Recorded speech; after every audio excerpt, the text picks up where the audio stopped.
Welcome back to the Backyard Professor Chess video. Once again, I pick a game out of Bobby Fischer's 60 Memorable Games.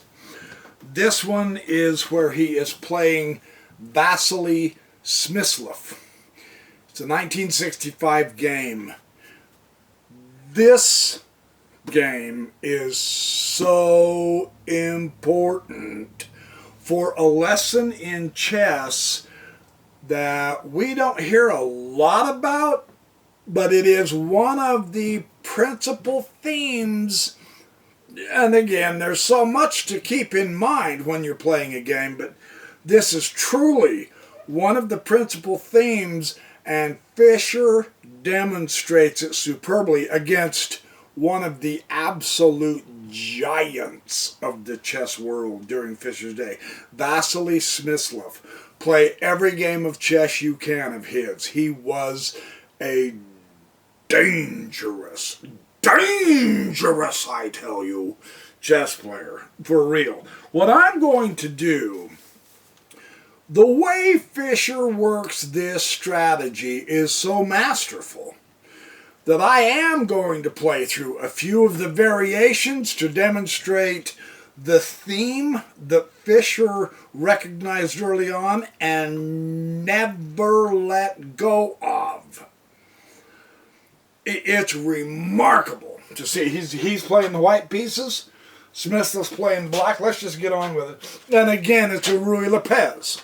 It seems like a lot of these fabulous games are Ruy Lopez. That's fine and well. We'll play other openings also, but I mean, let's go with the Ruy Lopez if there is something to learn, and there is always something to learn with the Ruy Lopez without question. What I'm going to do is there's going to be places in the book itself where I need to read Fischer's comments and to share his thinking to show where he played it correctly based on the theme of the board and where Smyslov could have played it better.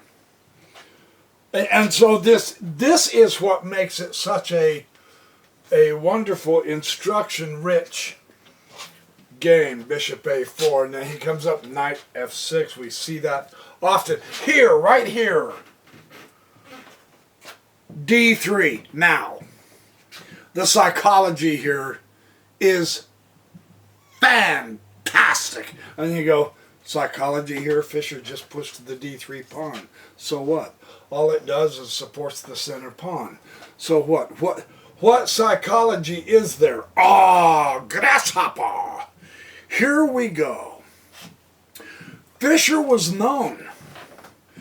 One of his strengths, one of his psychological advantages with his opponents, is he was known to study the really early chess themes. In this Ruy Lopez,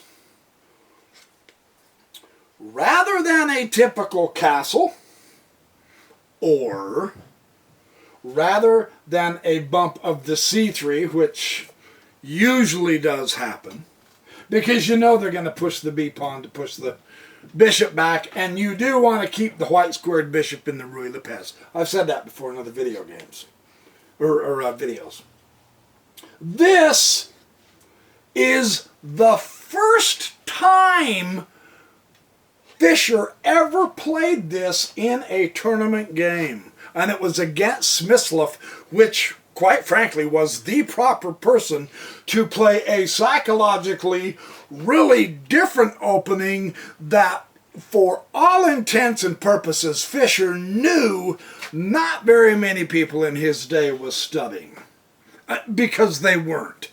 This was old era. This was 1860s to 1890s to 1900s chess. Nobody worried about that. We're in the 1960s now. We're playing modern chess. And isn't it fascinating? When we look at the 1960s chess, we go, wow, they really thought they were playing modern chess? Yeah. Fischer just caught Smyslov flat-footed by producing that. It is a positional move, but it's a psychological move. And Smyslov, believe it or not, and you go, oh, come on, dude. I mean, it's just a pawn move, and it's just a center pawn move. It's not a big deal. It's really not a big deal. Smyslov responds properly like that. So, I mean, what's the big deal? Just one little pawn move makes it so that some piece moves and combinations of patterns that these fabulous-minded grandmasters has memorized are no longer going to show up, and it can leave them disturbed. Maybe not out to sea, but it disrupts the equilibrium. Even if such a small, tiny amount, Fischer has the advantage immediately for the rest of this game because he did that. And it's not a spectacular move. It's a psychological move. That's the point. Now, from here on out, Fischer's notes get more and more interesting. And that is what I wanted to share with you. Now he does the C3, and you say, see, you're making a big whoopee out of nothing. Nope, not out of nothing. Let's just keep watching. Not out of nothing, I promise. Bishop E7. Preparing to castle, of course, yeah. That's what you always do. And now, Fischer, knight BD2. And Smyslov, castle. Yeah, castle, very appropriate. And now this is the Ruy Lopez. And Fischer kind of does something interesting here. I won't say odd, just kind of interesting, is he moves his knight again to F1 before castling. So it appears that he is preventing his own castling because he is preventing his own castling. And you go, you know, this is the great Bobby Fischer. Why against Smyslov? You're going to prevent your own castling? You're going to move a piece twice in the opening against a monster chess player like Smyslov? Either you're gutsy or you're stupid. Well, the second option is eliminated, so we're stuck with the first. Let's keep watching. Remarkably interesting. And, of course, this is a theme later on in the vast majority of Ruy Lopez's. And he bumps it back. And now Smyslov is going to advance the D5, which again builds a tension in the center, a theme not unfamiliar with the vast majority of openings, you know. Depending on which opening, depends on which square gets the pressure. And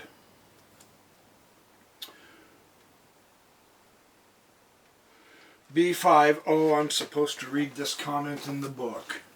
Hold on, I've written this down. Okay, here we go. Here is Fischer's point of putting the knight on F1. Yeah, I've marked down that I want to read several of Fischer's comments, so just bear with me. We're going to analyze this game in more detail. He moves the F1, and now Smyslov has bumped the D5. But on this move of F1, one facet of White's strategy is to defer castling. I mean, obviously. I hope that wasn't an error. I hope he realizes what he's doing. Yes, he realizes what he's doing. The reason why he can possibly, now by deferring the castling and getting the knight over here on this side, he can possibly push the pawns into a kingside attack. And that's just one aspect of this. And he said, castling and then moving the rook over to e1 loses a tempo compared to the system he thinks he wants to do, which is really remarkable. I'd never, ever thought of that before, but it's interesting. So Fischer is aware of what he's doing, and don't kid yourself, so is Smyslov by pushing to d5. And now the queen to e2, and d will take e4. And d will take e4. Now, Fischer's comment here is Smyslov is trying to open up the position somewhat prematurely. I mean, he did move a d6, and then he went ahead and moved to d5. That cost Smyslov a tempo. So that was an inconsistent play on his opening. But now he's also prematurely trying to open up the field before he's ready. This is one of the key themes that Fischer grabs and never lets go. Because what is happening,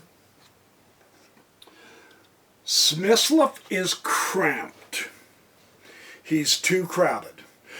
This is the theme that Fischer plays for in this entire game. He is not playing for material at all.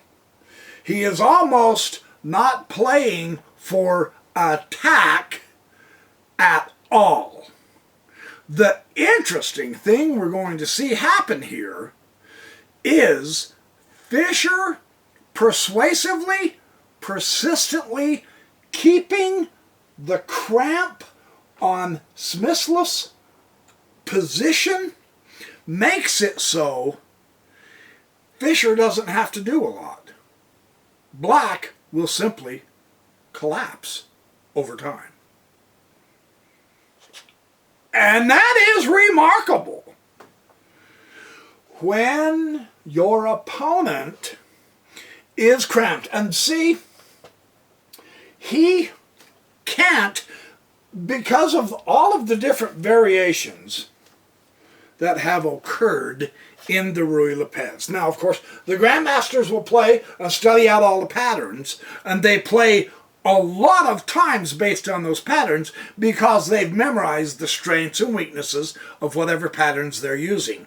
That was one key Fischer eliminated, is he changed the pattern by moving d3 instead of c3. By changing that pattern, that means Black's pattern has changed, and therefore it's a little more cramped. Smyslov in this entire game is going to fight to exchange some pieces. What that will do, logically speaking, is it will open up more space.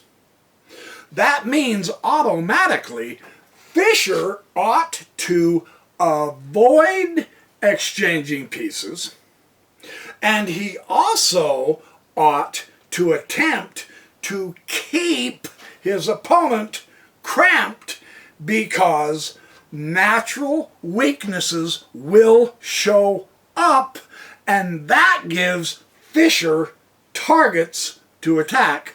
Whereas if you're in the cramped position, unfortunately for you, your opponent does not have as many weaknesses that show up, so you don't have as many targets, and even if you did have targets, you can't coordinate your rooks and your bishops very well, or let's say your queen and your knights very well. Or let's say your pawns and your bishops, or your pawns and your knights, or your pawns and your rooks, or your rooks with your... You can't coordinate well to take advantage. And this is what made Fischer's game against one of the very best so fabulous. From the outset, he played a very old move that changed the pattern that Smyslov was not as familiar with as he could have been. But I mean, there's so dang much in modern chess that you can't keep up with all the past chess. That was one of Fischer's secret weapons. That is what made him get an edge. Very clever. This move, Smyslov admits through his move, not talking, just admits the way he is playing to Fischer, I'm cramped, I have to relieve some cramping. His way of doing it, though, really surprised Bobby. He said, whoa, I'm amazed that he's willing to be saddled with double pawns. And it must be okay, there must be a reason for it, because Smyslov does not do things just arbitrarily. There must be a good reason. The good reason is because, one, the pattern has changed.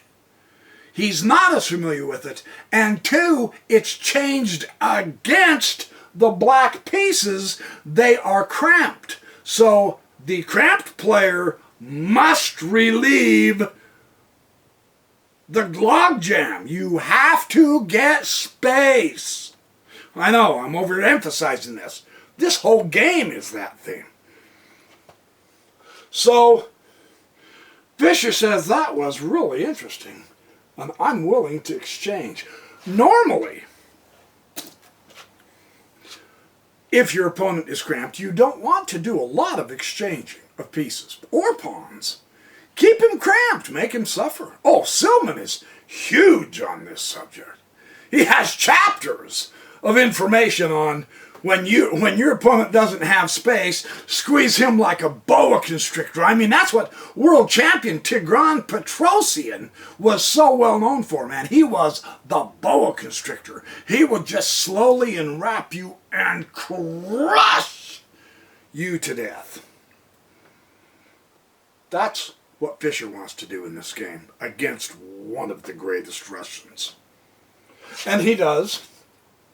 The reason in this instance Fischer justifies his exchange because in the process, yes, it does give Smyslov just a little more space. It also saddles him with a serious potential weakness, the doubled pawns, and they cannot advance. So they become targets, and therefore it's a genuine weakness.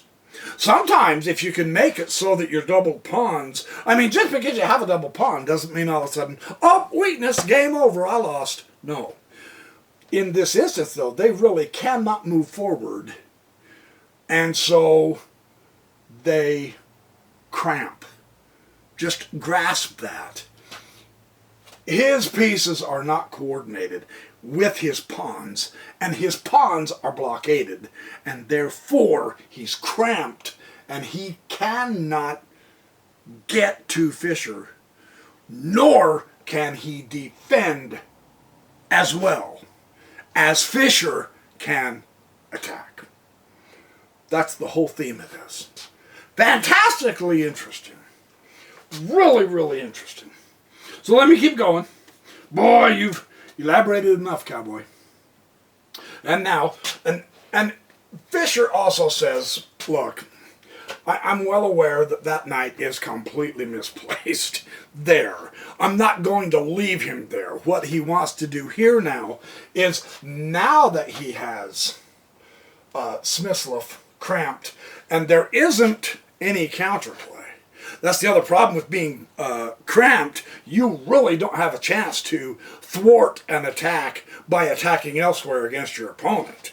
You just have to take the brunt of the attack and hope you can hang on. Fischer recognizes this. He says, okay, now that I've got this permanent weakness here in Smyslov's camp, now it's time for me to castle. So he's temporarily put the knight in the wrong spot. He's going to castle, and then he will regroup his pieces so that he does what? He attacks the target.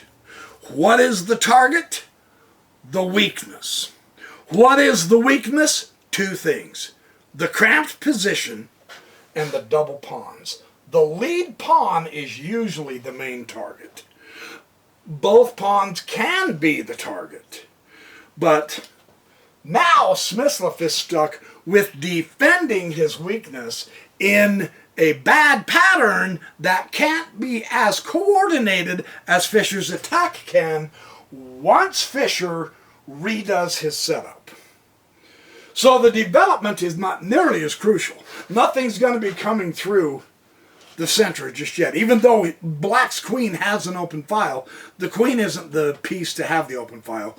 The rook is. So there is a lane into both of the camps, but that's not critical at this point. It's not as critical, I should say, as getting yourself set up to systematically continue harassing Smyslov. Because in 1964, Bobby Fischer is still pretty young, and Smyslov is at the height of his powers. This is one of the giant redwoods, and Fischer has a toothpick to chop down the redwood. And yet he does so. It's what made Fischer so dynamically famous and feared. Let's keep watching. Okay, enough talking, dude. Come on. So this is important to set up the context for this. And now, Smyslov does queen d7, and I said I left a note for myself to read in the book. Hold on. Queen d7, move 13, queen d7.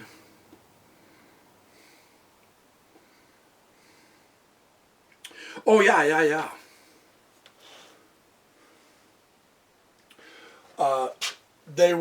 Some commentators have suggested the bishop d6 and then the knight e7 g6. Some of the commentators said this would have been a stronger defense for Smyslov, with the theme, of course, seeing both of Bobby's knights over here. The commentators at this stage in the game were assuming that Fischer was going to go ahead, castle, and then storm the pawns up and back them up with the knights. You know, you bring the knight over and pop the pawn up and you've got the bishop, you got the queen and the bishop. So Fischer is set up really well right now for a kingside. That was, so this particular setup was on the commentator's mind, and there's no doubt Smyslov saw that. But so they were saying this could have been a better approach. So now that Smyslov is saddled with the weaknesses, now he's going to rearrange things, right? And queen comes to d7. Yeah, I already showed you that one. Now we come to here, and I just showed you the variation. Boy, I'm getting goofed up here. Now he castles, properly so, because now he's going to rearrange to attack those two pawns. And now this is interesting too, because Smyslov brings the rook to the D file. Yeah, and I said, read in the book here also, this is really important. And he said, during the game I was kicking myself for the subsequent exchange of the queens. He did not yet grasp what Smyslov was doing until Smyslov moved this move, and he realized, here he says, oh crud, it suddenly hit me. He not only wanted control of the D file, he was going to start chopping wood. In other words, he's going to exchange pieces. The pieces here that Smyslov is going to exchange are the queens, and Bobby Fischer says, that makes perfect sense because it takes off a piece that can attack his weaknesses. So Smyslov is playing heads up serious chess here. Very, very interesting.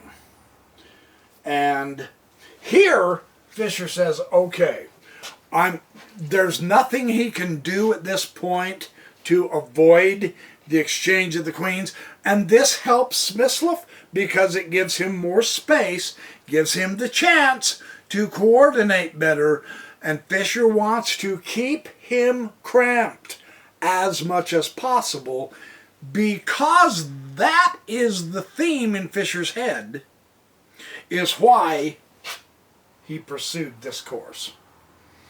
He says what this is going to do, it's inevitable. I'm going to have to exchange the queens, and sure enough, here comes Smyslov. But by doing this, he maintains the pressure on the uncoordinated, cramped position of Smyslov. Notice something. Technically, neither one is playing for material advantage. Now, Smyslov may look more like it, but all he's doing is getting pieces off the board to open it up a little more so that he can get his pieces better. And Fischer wants to keep him cramped. So Fischer doesn't care to exchange pieces. His movements, his strategy is to make it more difficult for Smyslov to exchange pieces. It's not about winning so much material that you're going to win the game. And this is one reason why I wanted to show you this game that makes it so fascinating. Getting more material is a way to win a chess game, sure. But there are other ways, and we are going to see that. Very, very wonderfully. And of course he has to exchange. Queen takes d3, and then rook takes e3, and Smyslov still owns the open file with the rooks. That is advantageous to Smyslov without question. Now there are far less easier ways to attack his weakness that he himself saddled himself with because he was so cramped. So now Smyslov has done two things. He has exchanged the bishops, a bishop, and he has exchanged queens, so that is two less pieces out of his camp, which gives him more space, which means he can try to coordinate a little better and protect his own weaknesses. And now Fischer has a much harder job attacking those weaknesses. At this point, Fischer takes the pawn. And Smyslov takes the pawn. And rook comes to a6. And I need to read this also. Move 18. This is really interesting. Why Fischer played this instead of directly attacking the rook somehow is because it forces Smyslov's next move. And, well, I'll show you the next move. I'll show you the yeah, of course, duh. Rook to d6. That is a forced move. Of course, because you can't lose a piece. You can exchange a piece, but man, don't lose a piece. So Smyslov had to bring it back home. The freeing move that Fischer saw, the reason Fischer came here instead of doing any other move is because the way Smyslov could completely uncramp his game and thus get very, very strong was bishop c5. Now Smyslov's in it. And if I remember right, yeah, And he said at this point, had I then moved to here, that was the move for Smyslov, and now it's a full attack for black. So Smyslov would have turned it completely around. So Fischer recognized that, all of this in his great mind, of course. And so, because of that, the way to prevent him freeing his entire position, the way to prevent him from doing that and freeing his entire position was to simply threaten the peace. And now the rook comes to protect, and it keeps this bishop blocked in and somewhat cramped. You can still notice that Smyslov's position is cramped. So that's a real good insight on Bobby Fischer. His psychology is, no, I'm not going to let you free yourself. I'm going to keep you imprisoned as much as possible within your own misplaced pieces. And that's a very important psychological aspect of this particular game that Fischer did all through the game, which was really important. Because of the nature of the setup of the pieces at this point, Fischer also had another insight when he went King H1. Because the threat, he said, was Knight to D4. Somewhere there, and he goes through a lot of variations. I say somewhere. There is a very powerful combination that gives Smyslov the advantage. That is the move that moving the king over prevents. Well, of course, you can see it. Because now the rooks, if he takes the rook, then he's got the check. It opens up the king. Yeah, well, there's all kinds of crap here that you can look. That's the move that Fischer wanted to prevent with the combination. So he moved his king over. And then Smyslov goes knight to D7. Oh, and I said 19. Hold on. Move 19 here. Let me mark this real quick. Hold on. Just be patient with me. I know I'm doing this like a complete rookie amateur. That's because I am a complete rookie amateur. However, what a fun game. Okay, instead of knight D7, I said let's show the variation in the book. Oh, yeah, it was here, and he played this against Smyslov through the long-distance phone call. This was in Havana. The actual tournament in 1965 was in Havana. Smyslov was there, and he and Fischer did this over the phone, long distance. The proper variation, and they both saw this, and it's a real interesting psychology that both of them had on this. He says what he should have done was B4. And Smyslov later admitted that in the phone call after the game. He said, I put that off too much. But that was also the move. That Bobby Fischer needed to do in order to secure the win. And they both understood that. So that's a real interesting, this variation at this point, rather than the knight, which does solidify the e-pawn, right? That's why Smyslov made that move, to protect that pawn, that e-pawn. But had he gone b4, and let me show you this. This is really cool. C would have taken b4, and then knight would have taken b4, and then rook would have went to a7, and rook would have went to c6, and knight would have taken the e-pawn now, so he did get one of the weaknesses, but then rook would have went to c2, and this would have enabled black to have active play. Now they're both in their minds seeing all kinds of different variations.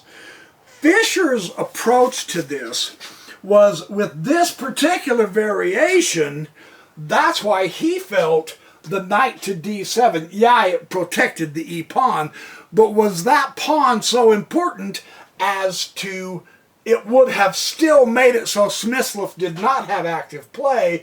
It would have been stronger for Smyslov to play in order to have active play rather than protect the e-pawn. That was Fischer's approach, because now black is fabulous. There is no cramp, and there is a lot of combinations he can start putting together. Right? I mean, you can see that from the... So that variation was a really important variation that Smyslov put off because he was afraid to push the b4 at that point. But the interesting thing is, so was Fischer. Because Fischer said, I didn't want to push the b4 because I would weaken my c3 and c4 square. He said, that's why I was hesitant. Sorry, it was there. That's why I was no, it wasn't there. That's why he was hesitant, because he didn't want to make weak squares because of Smyslov's knight here. That could take advantage of the weak squares. So they both knew they had to do the b4 move. Fischer said it was at this point that Smyslov had to do the b4 before Fischer got to it, though, because his opportunity of pushing the b4 was closing, whereas Fischer's was not. But if Fischer got his position correctly, then Smyslov playing b4 would not have this dynamic effect. So anyway, hang on, I'll be right back and show you get back to the original, and we'll keep on trucking through this fantastically interesting game for a lot of reasons. And going back to the regular game, here, instead of pushing the b4, Smyslov went to knight d7, and now Fischer can go to bishop e3 without dire consequences of a knight coming up here to g4 and putting on a good combination against him. Now that the knight is gone, Fischer's bishop is free to come out.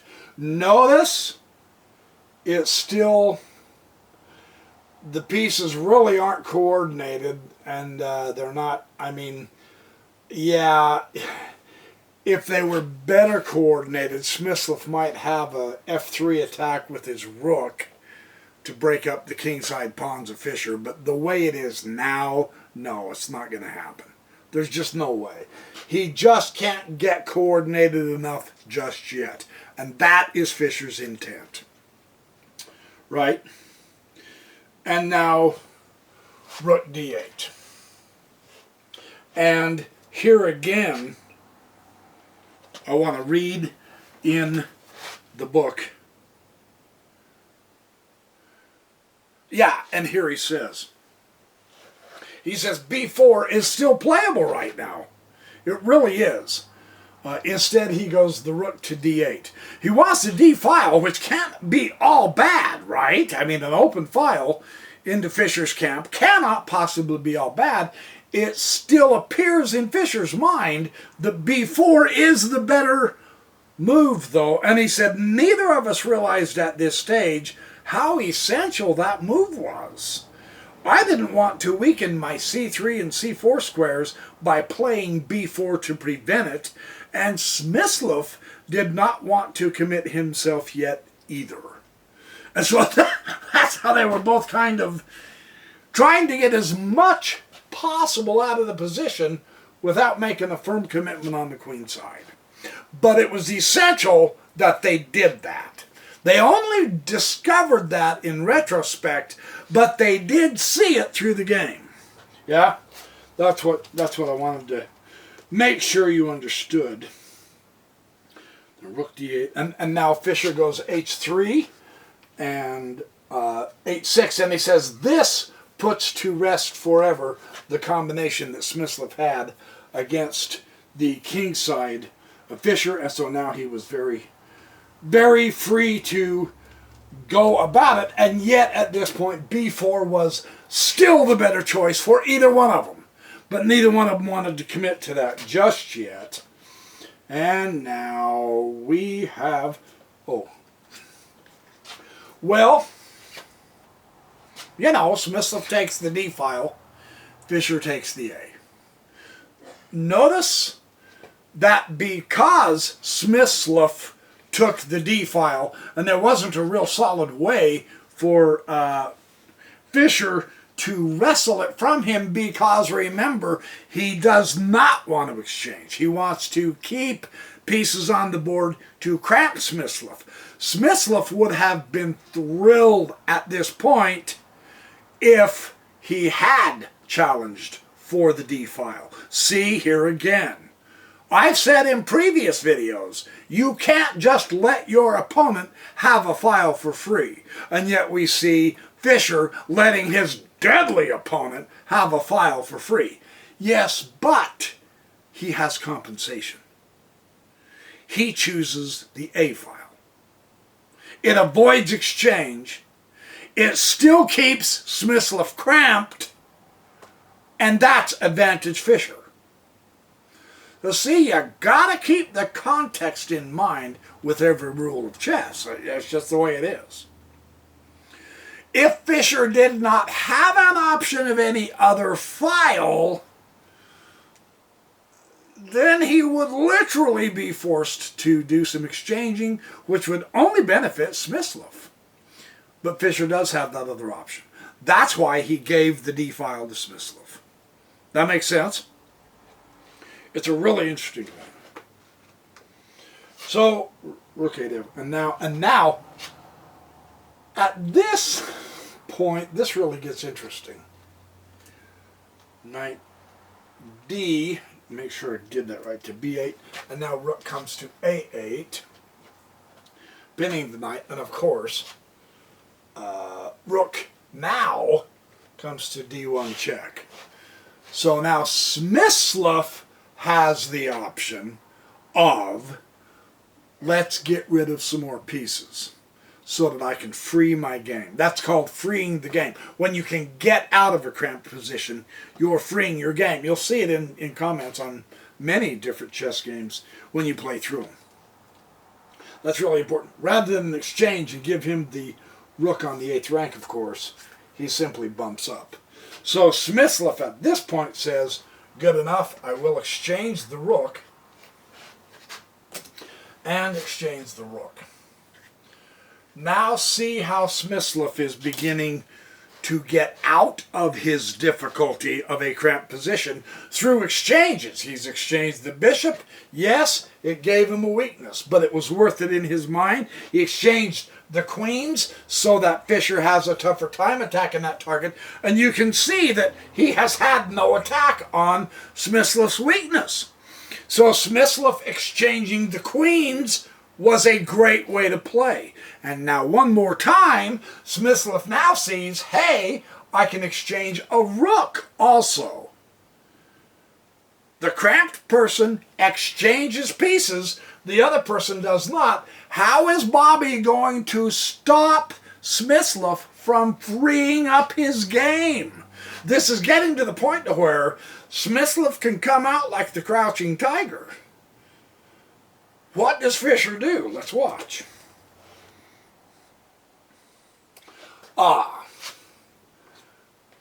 Knight d7, and Bobby gives him the question mark. And I want to read this one in the book also. At move 25. Okay, yeah. He said, when I spoke to Smyslov on the direct phone line immediately after the game, He congratulated me on a beautiful performance and attributed his loss to his reluctance to play b4 at some point. That is what made him lose. That's how important that move was. And he admitted that to Fischer. And rather than play the knight to d7, he had to play b4 here because now it's past the point of usefulness for Smyslov. And that's why Bobby pointed this out. And he said he still, b4, the key for b4 is it frees up his cramped position.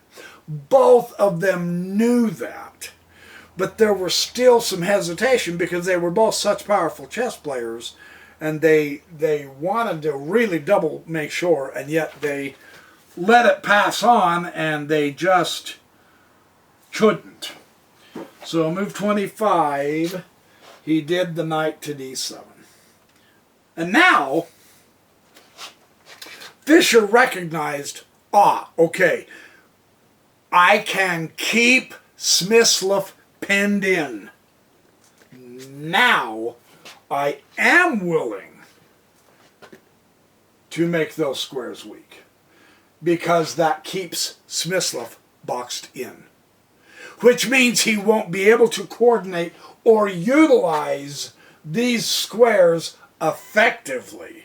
Now, Fischer pulls the trigger on the b4, and that's Smyslov at this point, according to Fischer, basically recognized, dang it, man, I waited one move too long.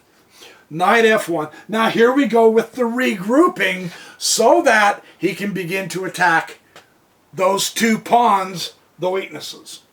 He's never lost the objective. That's always been his plan. But he hasn't had a chance yet to put his pieces together because it was more important than attacking the weaknesses. Up to this point, it was more important to keep Smyslov cramped. So that's how he played it. And now bishop comes up to d6 again. He's trying to get counterplay, and it's not going to happen now.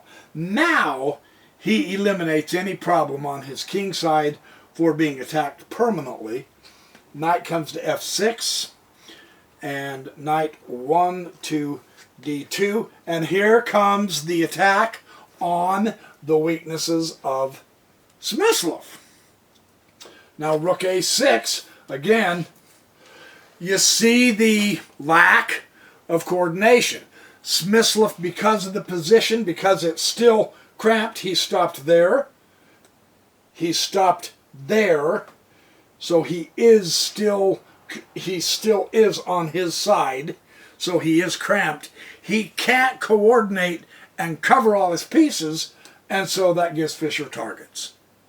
And that means Smyslov has to keep on defense, which means Fischer has the initiative. Yeah, real interesting. And so again, knight to b8. And now rook a5. And this is one of the better moves. He gave him an exclamation point. The variation in the book is okay. It's good, but I'm going to keep going because I'm making this way longer than I'm supposed to. c6 to give support to the pawn, and now king g2.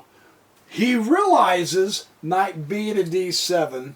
There was a little variation here that he could have again swapped, put Fischer in a little bit of a trouble, but it didn't pan out. And now king f1. Fischer is going to regroup and make it so that rook c8 was not the right move. Rook c8, number 33, hold on.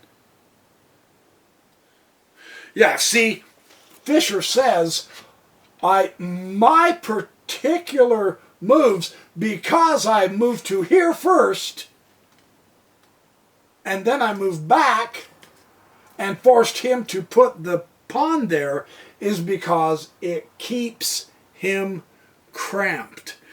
Fischer is not playing for material. He is playing almost entirely for position. He wants to leave material on the board because he can't coordinate. Fischer can, Smyslov can't. See, his bishop is truly ineffective. It's cramped. These can't move out of the way. He's got a bad bishop. His knights can't do much of anything useful. Bobby's bishop can be deadly with some combinations with this rook here. Bobby has all the play at this point. That is why coming back down to here is extremely strong. Now White strengthens his bind by forcing the pawn to c6. Takes away another breathing space for Black's pieces. So you can clearly see how Bobby is playing this. No, it's not fancy Paul Morphy chess. It's rock solid, when you have your opponent cramped, keep him that way chess. And you can win just as effectively. Right? So that was important to do. Knight e1. Now he's going to regroup the knights. Knight e8. Knight d3. Finally! We're toward the end of the game. Man, we're 35 moves in the game. And understand, this weakness was created way, way back there on move 11. We're on 30. That was 24 moves ago. Finally, Bobby is getting to his targets. But he never lost that objective. The more important objective was keep him cramped, and it will automatically follow that it will give you targets. And it did. That's a cool chess lesson. Yeah, that is neat to see. Knight c7. And c4, here we go. c4 and b takes c4, and now knight takes c4, and I've got a comment here on move 37. Read in the box! So here we go.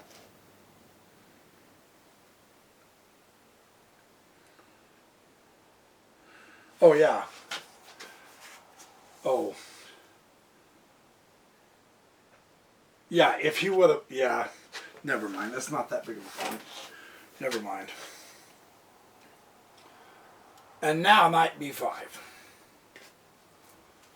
He's going to try to seal off the influence of the rook somewhat, but he can't do it because notice who has the active open file and whose open file was closed. Or actually, he moved off his D file. It's not that it was closed, it's that he is too cramped to keep it open because he has to defend other points with his bishop and knight. Black is still cramped, and we're in the end game. That was Fischer's entire strategy this game. And it is working, because now Fischer has the initiative in the attack on the A file, and the D file is useless for Smyslov. That's a really cool thing to see in this game. Play through it a few times so that you can see that. That is really impressive how he did this. That is no joke. And now rook a6 and king f6. And bishop. Now put the bishop to work. Yeah, the bishop's developed, but put him in a better spot. Just because he's developed doesn't mean that's where you should leave him. Always find a way to improve your pieces, and that is exactly what Fischer does. Now the threat is there, isn't it? f4. because that pawn is pinned. And what do you do to a pinned piece? You attack it. That would be fabulous if Fischer could get that one in.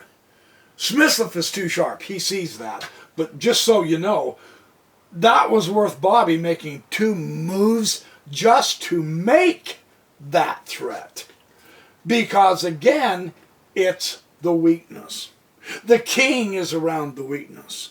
Bobby is attacking that weak pawn. And did you notice that? 3 now pieces piling on that pawn, and it is completely affecting how Smyslov can play. Look at how far away and uncoordinated everything is. Isn't that fantastically interesting to observe? Yeah, the bishop's got it covered, but not enough times. Bishop, knight, and king. And he's got the knight, and the bishop. So that would be the downfall. It's covered 3, it's attacked 3, but then you bring in the 4th and you win. Isn't that fascinating how that works? That's just so interesting. So, he comes to here. And Bobby comes to knight b6. Now he just starts. The time for worrying about the cramp is over. Bobby has a better coordination now. So now the attack is on. And notice how it followed automatically. He has kept Smyslov cramped the whole game with what he had in such a bad way. Smyslov has done an admirable job defending, but now he naturally, simply because he cannot coordinate from a cramped position as well, he falls apart. That just inevitably follows, and isn't that valuable to know for our games? Right. That's the whole reason I wanted to show you this game. That's why you do not want to uncramp your opponent if you've got him cramped. This is why. Because it will automatically, naturally follow that he crumbles toward the end. And you're in a vastly better position with coordination. And that's what we're seeing here. Now Bobby will begin exchanging, because now it's the end. You notice he did not exchange too early. And now look at that fork. Even though the bishop is covered. And then he brings his pawn to c4. And now knight c5. And it's curtains. c3. And it is there that Smyslov resigns. And I want to show you why. This was exquisite. He made the move and then he said, very good game, you've got me. You notice Fischer waited until the very end to actually begin to attack and be willing to exchange pieces. That is really important to see the strategy there. So here is why Smyslov resigned. White can win by going bishop c1. And now here comes that very important knight d4. That was the move that Bobby was trying to get Smyslov away from pretty much the whole game. And he did so. And now he goes knight d7 check. Superb, sweet knight fork on the king and the bishop. King e7. And knight will take the bishop. See, now Bobby's in the mood to exchange. Absolutely. Now is the time. And knight will come to b3. And rook to b7 check. And king to d8. And then rook to d7 check. And king to e8. And then rook just takes g7. What a wicked move. You know, when you go, well, now wait a minute. How come he just gave him his knight? Because then he could go check. And you lost your rook. So his knight is perfectly safe there. And yet he gets a pawn off of the king's side. Notice Smyslov's weakness endured throughout the game because it was blockaded. Because he could not push those pawns forward. And he certainly has, now he's got the kingside majority of pawns for the end game. So it's that was a fantastic game. Very, very fun to show you guys some of the intricacies and the nuances. The overall theme, we get so enamored with material, and there's nothing wrong with that, but it doesn't always have to be about material. Really, truly, position can win you chess games as well.